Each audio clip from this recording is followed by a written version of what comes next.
এবার মাঠের মধ্যে আম্পায়ারের উপর রেগে গেলেন বিরাট কোহলি। আম্পায়ারকে মারতে গেলেন স্বয়ং নিজেই। বিরাট কোহলির এমন রুদ্রমূর্তি দেখে অবাক হয়েছে গ্যালারিতে থাকা সকল দর্শকেরা।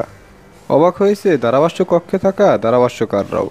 নিজের 6 বলে তখন বিরাট কোহলি রান করেছিলেন 18 রান। এরপরে অবশ্য ভারতীয় এই ব্যাটার আউট হয়েছেন বিতর্কিত এক সিদ্ধান্তে। হার্ষিত রানার বলটা ছিল কোমরের কাছাকাছি। ফুলটস বলে কোহলি কেবলমাত্র ব্যাটে বলে করেছেন। ঠিক তখনই ফিরতি ক্যাচ লুফে নিয়েছেন বলার নিজেই।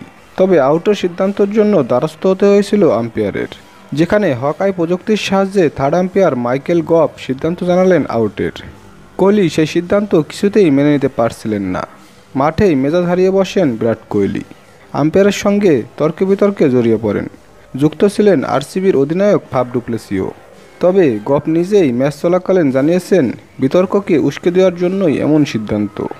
তবে হক আই প্রযুক্তি দেখাচ্ছে হার্ষিত রানার ওই ডেলিভারিটি পুরোপুরি বৈধ ছিল।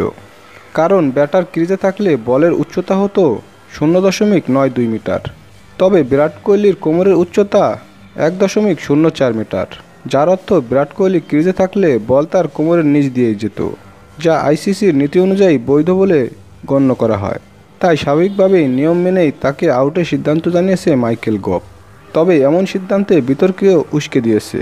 বিরাট কোহলিও মাঠের মধ্যে মেজাজ হারিয়েছে আম্পায়ারের সঙ্গে তর্কে বিতর্কে জড়াতেও দেখা গেছে। দর্শক, বিরাট কোহলির এমন বিতর্কিত আউটের বিষয়টি কতটুকু যৌক্তিক বলে আপনি মনে করেন? অবশ্যই তা কমেন্টে জানিয়ে দিন।